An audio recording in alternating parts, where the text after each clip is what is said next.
Bora falar de livros? Meu nome é Maís e no vídeo de hoje eu vim falar das melhores leituras que eu fiz no mês de junho. Foi um mês em que eu li histórias muito diferentes. Clássicos nacionais, fantasias nacionais, romances contemporâneos, um romance de formação e algumas fantasias também. Bora ver os livros? O primeiro deles é Uma Farsa de Amor na Espanha, da Helena Armas, publicado pela editora Arqueiro. Recebi essa edição da Arqueiro. A Helena Armas vai estar na Bienal na semana que vem. Ela vai ou não? E eu fiquei encantada com essa história. Eu não estava esperando muita coisa desse romance, mas eu amei, assim, de paixão. Ele já vem com o selo de que é sucesso no TikTok e eu agora entendo por que todo esse sucesso. A gente tem um desenvolvimento de um relacionamento por conveniência. Então nós temos uma espanhola, que é a Lina. Ela veio da Espanha, aconteceu alguma coisa no passado dela, ela guarda algumas dessas cicatrizes, e ela se muda para Nova York. Em Nova York, ela é líder de uma equipe numa empresa e ela vive às turras com o líder de uma outra equipe, que é o Aaron. Os dois estão o tempo inteiro se espetando, se espezinhando, até que a irmã dela vai se casar na Espanha. A Lina, ela vai ser madrinha da irmã e o padrinho desse casamento é o irmão do noivo, que é o ex-namorado da Lina. Aqui a gente começa a entender um pouquinho dessa angústia da Lina quando recebe esse convite. Porque ela não quer voltar para a Espanha depois de tantos anos fora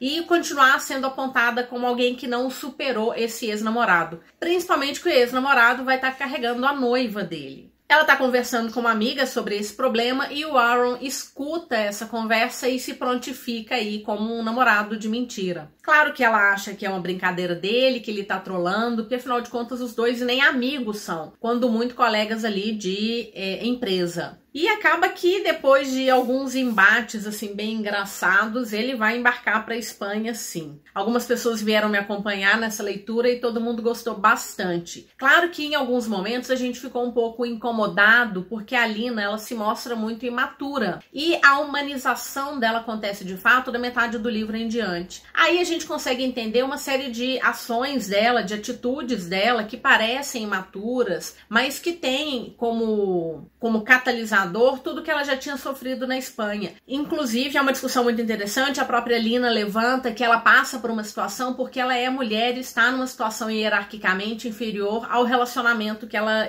teve. E ela fala que nesse momento ela é apontada, né? Então dizem que ela consegue o que ela conseguiu porque ela tá dormindo com o chefe. Se é o contrário, se o homem está numa posição inferior hierarquicamente, ele é parabenizado, é o pegador, tá conseguindo se dar bem. Então a gente ainda vive num mundo que é realmente terrível com as mulheres. A gente viu algumas coisas acontecendo no Brasil nesses últimos tempos que foram assustadoras. Como que as pessoas, como que a sociedade ainda tenta definir o que a mulher pode ou o que ela não pode fazer. Como que ela tenta mandar na mulher. E o mais triste disso tudo é que a gente vê mulheres apontando o dedo para outras mulheres. A gente fala de sororidade há algum tempo, a gente precisa falar o tempo inteiro, porque enquanto mulher eu sempre vou estar primeiro do lado de uma mulher, de uma pessoa, de uma minoria qualquer que seja, porque geralmente são essas as pessoas que são as vítimas, não o contrário. Bom, mas eu ainda tenho esperanças. Muitas sementes estão sendo plantadas, a gente lê, a gente discute, a gente fala cada dia mais e mais sobre isso. A repercussão que todo esse caso lamentável teve mostra que tem muito mais gente querendo acolher, querendo ser empática, querendo abraçar do que o contrário, e eu quero acreditar nisso. E os livros vêm aí falando sobre esses problemas, colocando o dedo na ferida em algumas circunstâncias. Não que a Lina vá passar por uma situação semelhante ao que aconteceu aqui nas últimas semanas, mas ela tem essa vivência muito negativa com a questão da mulher atingindo cargos de poder e como que se aponta o dedo para essa mulher dizendo que é qualquer coisa menos merecimento. É sempre assim que a sociedade tenta desacreditar o crescimento de uma mulher na sua carreira. Então, eu gostei muito mais da Lina quando eu descobri algumas coisas do passado dela, descobri e entendi muito mais. E a gente tem aqui um personagem que é perfeito perfeito, que é o Aaron. Ele é um homem perfeito, mas ele é perfeito na sua imperfeição. Ele tem os seus momentos de retraimento, os seus erros, mas ele admite os erros e ele se coloca ali à disposição dela de uma forma tão leal que é muito bonito. Foi muito bonito acompanhar esse personagem e agora a gente já recebeu notícia de que vai ter adaptação de Uma Farsa de Amor na Espanha. Eu não quero ninguém menos que o Henry Cavill fazendo esse papel. Não me interessa se ele está muito velho pra ele, porque o Aaron é o Henry Cavill, não tem outro personagem pra fazer. A autora até coloca aqui no final, nos agradecimentos, adoro ler agradecimento, que ela jura que vai escrever um livro quentíssimo com seu herói estilo Cavill. É uma promessa. Pra mim, é esse livro aqui. Ele tem seus momentos picantes, então assim, é uma leitura que eu indicaria pra mais 18 sim, mas mesmo essas cenas são deliciosas, de diversas formas. Foi muito bem escrita, ela foi muito bem desenvolvida, ela não é uma cena gratuita e é muito gostoso de acompanhar esses dois, são divertidos. A Lina é divertida, ela vive a vida intensamente, loucamente, mas ela tem as suas inseguranças. E o Aaron é realmente a pessoa perfeita para estar ali do lado dela, ainda que ela não soubesse disso. Pode ter alguns problemas, talvez ele tenha páginas demais, mas ele é muito gostoso de ler. A escrita da autora é muito gostosa. Se você vai à Bienal e vai conseguir o autógrafo da autora, ai, gostaria de estar junto com você. Espero que ela esteja escrevendo aí o próximo livro. Um clássico, Jane Eyre, publicado pela editora Zahar, da Charlotte Brontë. É uma história que eu já vi muita gente dizendo que é o livro da sua vida. Bom, ele é um clássico e é claro que eu entrei nele sabendo disso, porque ele tem um desenvolvimento muito lento. É uma leitura conjunta, o grupo que eu tô lendo ainda continua fazendo essa leitura, mas eu já queria compartilhar porque eu acabei finalizando. É uma escrita muito gostosa de ler, mesmo sendo lenta, que a gente vai acompanhar a Jane. A Jane é uma órfã que foi criada pela tia e é uma tia que não tem amor nenhum, que vê com obrigação o cuidar dessa garota, até que a manda para um internato. É um internato extremamente rígido, extremamente sufocante, e ela passa ali por momentos de privação, de fome, até que algumas coisas melhoram e ela depois se torna professora nesse internato. Mas ela quer mais do mundo. E aí ela vai se tornar professora de uma menininha quando começa de fato a história. Então a gente tem uma casa assim meio com ar meio gótico, né? A gente tem um mistério, alguma coisa que acontece nessa casa, ninguém sabe o que que é. Até que chega o dono da casa, que é o Sr. Rochester. Bom, o que dizer do Rochester? Eu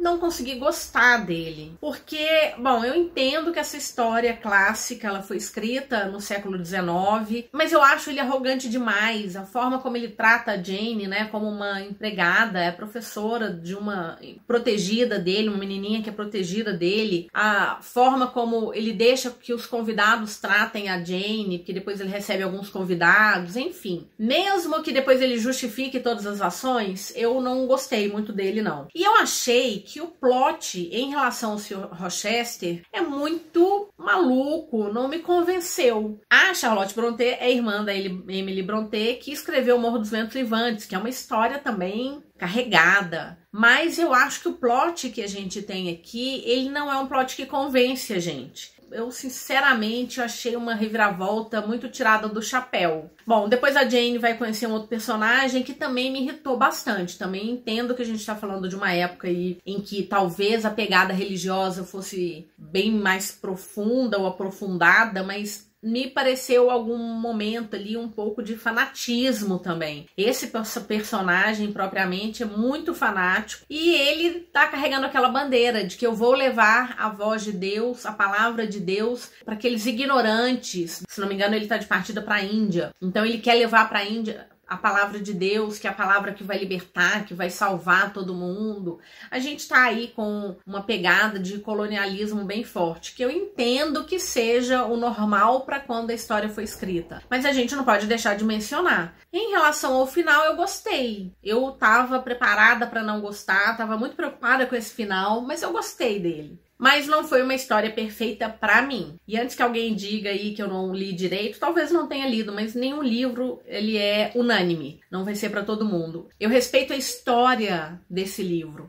E por conta disso dei 4,5 estrelas, se não me engano. Entendam que é uma história lenta. Então a gente tem alguns diálogos que a fala de um personagem ela leva 3 páginas. Imagina, que história hoje vai demorar 3 páginas para alguém falar. É uma fala rebuscada, é uma fala cheia de detalhes. E o rebuscar não é que seja difícil de ler, mas é que eles enfeitam demais as coisas que eles vão falar e que é para ser lido então com calma. Isso aqui não é um livro que você lê rapidamente, não. Para mim não seria. Eu li nessa edição da Zahar, que tem notas de rodapé, algumas que foram assim um pouco mais informativas e outras que ajudaram bem na compreensão. É uma história que tem muitas referências a outros livros, a própria história, a algumas coisas religiosas, então muitas passagens que fazem alusão a passagens da Bíblia e falam muito que essa é uma história de uma mulher que vai se empoderar. Eu acho que ela é uma mulher empoderada sim, mesmo que ela fique à mercê ali durante algum tempo de algumas pessoas. Mas eu gostei da história, recomendo, acho que vale sempre conhecer os clássicos. Também li um clássico nacional, que é Alto da Compadecida, do Ariano Suassuna. Não tô com a minha edição, porque ela tá emprestada com meu irmão. Foi meu primeiro contato com a escrita do Suassuna. É uma peça de teatro. Eu lia e lembrava da adaptação. Aquela adaptação, ela é perfeita. É impressionante o tanto que ela é perfeita. Espero que eu leia outros livros do Suassuna. E foi uma outra história também que eu dei 5 estrelas. Então, esse mês foram 2 livros 5 estrelas. Um deles foi O Alto da Compadecida e o outro foi Na Estrada Lincoln, que é essa edição da editora Intrínseca, do Clube Intrínsecos, que infelizmente vai deixar de funcionar a partir de setembro. Essa aqui é uma história do Amor Towles. Eu recebi em parceria com o blog Coisas de Mineira. A resenha completa sai lá até o final do mês, eu imagino, no final do mês que vem. Mas eu precisava muito falar dessa história com vocês. Ele veio na caixinha de número 45 e ele é uma história de desenvolvimento, de amadurecimento, de descobertas, de jovens ali na década de 50 que vão cruzar a Estrada Lincoln. Nós temos aqui 2 personagens, o Emmett e o Billy, são 2 irmãos. O pai deles é um fazendeiro e a mãe sumiu. Ela desapareceu, chegou a mandar alguns postais para eles, mas nunca mais deu notícias. O Emmett se envolveu numa confusão e ele acabou indo para um reformatório. Algum tempo se passa e ele é chamado para tomar conta do irmãozinho dele, que é menor. O irmão dele tem 8 anos, 10 anos, porque o pai faleceu. Então o reformatório manda de volta porque ele é o responsável agora pelo irmão. Acontece que no carro que traz o Emmett também acaba trazendo 2 outros meninos que estavam no reformatório, que é o Dux e o Ollie. E os 2 estão fugindo desse reformatório porque eles querem ir para Nova York. Essa história se passa no Nebraska. Eles querem ir para Nova York pegar um dinheiro de uma herança do Ollie, que é um menino muito rico e que o avô teria deixado esse dinheiro para ele. Só que o Emmett quer ir para Califórnia porque ele quer uma nova vida. Ele acha que lá no Nebraska não tem mais nada para ele. Ele quer ir para Califórnia com o irmão. O Dux acaba convencendo, eles vão para Nova York. E aí a gente tem uma série de confusões porque o Emmett em determinado momento desiste, mas o carro é roubado e é uma confusão enorme para eles chegarem, porque o Dux quer buscar pelo pai dele, porque ele quer alguma retratação por tudo que ele passou, por ter parado no reformatório, e a gente vai descobrir quais foram os motivos que levaram o Dux a ficar nesse reformatório. E o Ollie é um menino que é especial, e às vezes as ações dele que são bem intencionadas acabam sendo muito erradas, e aí a gente também vai entender por que ele parou no reformatório. Quando eu falo meninos, né, todos eles são maiores de idade, a não ser o Billy. O Billy brilha demais, ele é uma criança fenomenal, ele é uma criança assim que a gente quer ter do lado, que a gente quer conversar. É aquele menino que gosta de falar muito, que tem muito a dizer e que é preciso ter paciência para escutá-lo, porque ele realmente tem muita coisa interessante a dizer. São 10 dias, a gente vai acompanhar esses meninos durante 10 dias. E aí tem de tudo, tem aventura, tem partes engraçadas, tem partes muito tristes, são mais de 500 páginas e que vale muito, vale muito. Eu dei 5 estrelas para esse livro, não sei por que a nota dele ainda tá tão baixa, teve muita gente que não gostou, mas é isso, é acompanhar a aventura desses meninos numa road trip, né? Então eles estão primeiro indo para um ponto, depois vão tentar ir para outro ponto, e tudo usando ali como referência a Estrada Lincoln, que foi a primeira estrada que pretendia ligar Nova York com São Francisco. É um livro cheio de histórias e que se passa durante durante 10 dias. Então vão lá acompanhar minha resenha lá no blog Coisas de Mineira, é uma delícia de livro e eu gostaria muito que mais pessoas lessem esse livro, essa história também. E aí, duas fantasias. A primeira delas é o 100 Mil Reinos, da N.K. Jemisin, publicado pela Galera Record. É o primeiro livro de uma trilogia, que é O Legado, e é o primeiro livro escrito pela autora. Eu já li outros livros dela, outras 2 trilogias. Gosto muito da escrita e é interessante que a N.K. Jemisin tem uma imaginação que é impressionante. Essa é a terceira história que eu leio da autora. São histórias completamente diferentes, com mitologias completamente diferentes. Algumas coisas são recorrentes. Então ela sempre está falando da questão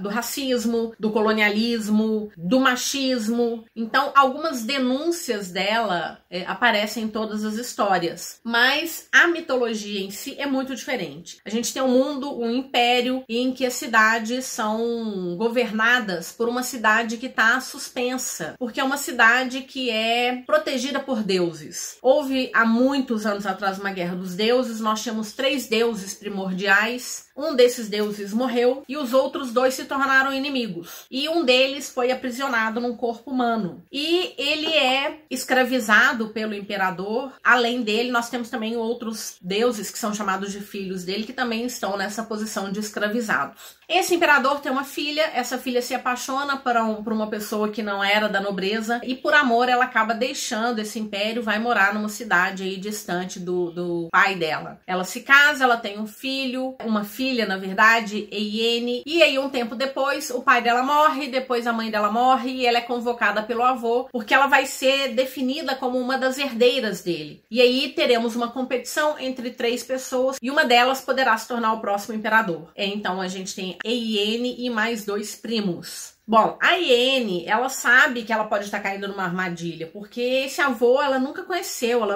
essa nobreza. Ela vem de um povo, inclusive descrito como pessoas que têm a pele escura, um povo que é discriminado, mas ainda assim ela vai parar lá porque não tem como dizer não pro imperador. Mas o que ela quer fazer mesmo é descobrir quem mandou matar a mãe dela. Esse é o objetivo dela. E lá de cara ela já encontra um desses deuses que está escravizado num corpo humano, que é um garotinho. Claro que ele não é um garotinho, porque ele tem centenas de anos, mas ele tá ali na forma de um garotinho e ela vai conhecer os outros deuses, inclusive o Nahadot, que é o deus da escuridão, esse primordial aí dessa guerra ancestral, que é um deus extremamente impiedoso. E aí ela vai se meter nessa confusão toda, o que ela vai descobrir é uma série de intrigas, é uma guerra pelo poder, basicamente isso. Muita intriga, muita politicagem, muitas mortes, muitas coisas acontecem nesse livro que traz essa capa que parece que é um livro jovem, mas que pra mim isso aqui é mais 18. Tem uma série de gatilhos, tem muita violência e tem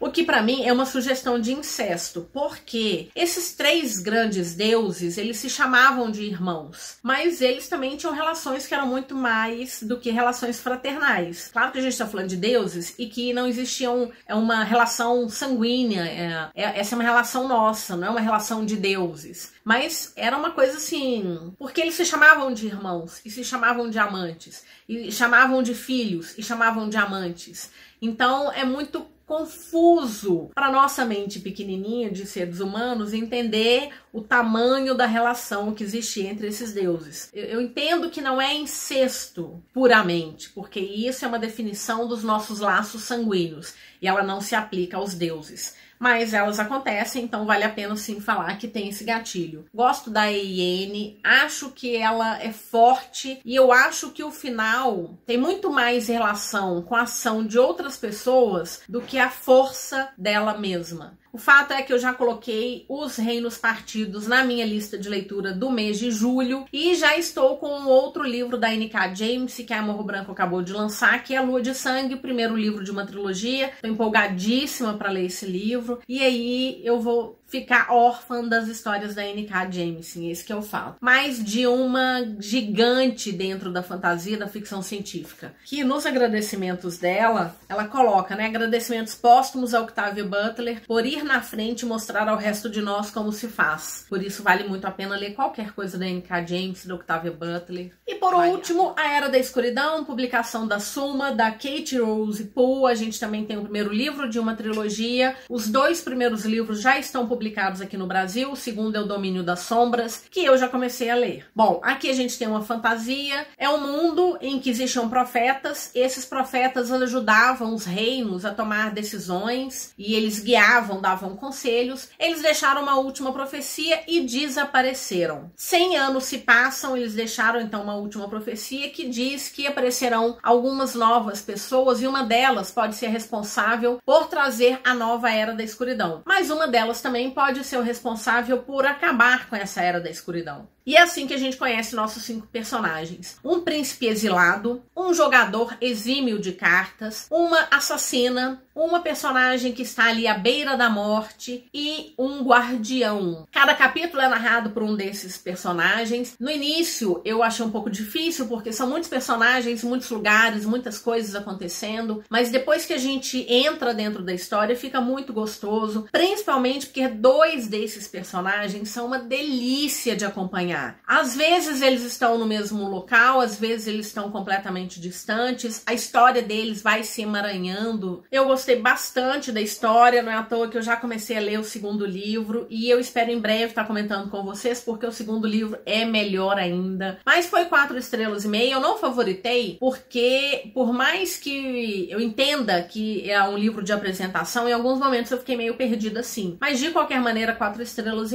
E isso quer dizer que eu recomendo sim se você é leitor de fantasia. A gente tem alguns gatilhos aqui mais leves, então acho que mais 16 até mais 14 não tem problema não. Então fica aí a dica de A Era da Escuridão. Bom, então foram esses livros. Esses 6 livros são os que eu mais gostei, que eu queria comentar com vocês. Eu li também outras histórias que foram boas. Eu li um livro que é Ligeiramente Perigosos, o último livro da série da Mary Balog, um romance de época. Foi o romance que eu mais gostei de ler e justamente o único que eu não tenho físico, eu só li ele no e-book. E pra quem gosta de romance de época, a gente vai ter um Duque aí extremamente perfeito, impecável. É a personagem feminina que pra mim foi a mais bem descrita em todos os livros de romance de época que eu já li. Porque pra mim ela é uma personagem completamente solar, completamente sagitariana. É aquela personagem que cai e ri. Então, talvez por eu ser sagitariana e fazer exatamente isso, me identifiquei muito com ela. E é isso. Se você tiver curiosidade, quiser ver como é que foram todas as minhas leituras, já sabe, me procura lá no YouTube, me procura lá no Instagram, porque lá eu deixo todas as histórias, todas as notas, todas as minhas resenhas e algumas resenhas que eu faço exclusivamente pro blog Coisas de Mineira, também só me procurar por lá. Vou te pedir a gentileza, se gostou do conteúdo, se ficou até aqui, para se inscrever no canal, para curtir, para compartilhar, para me procurar nas outras redes sociais, para utilizar meu link se você tiver interesse de comprar qualquer coisa na Amazon.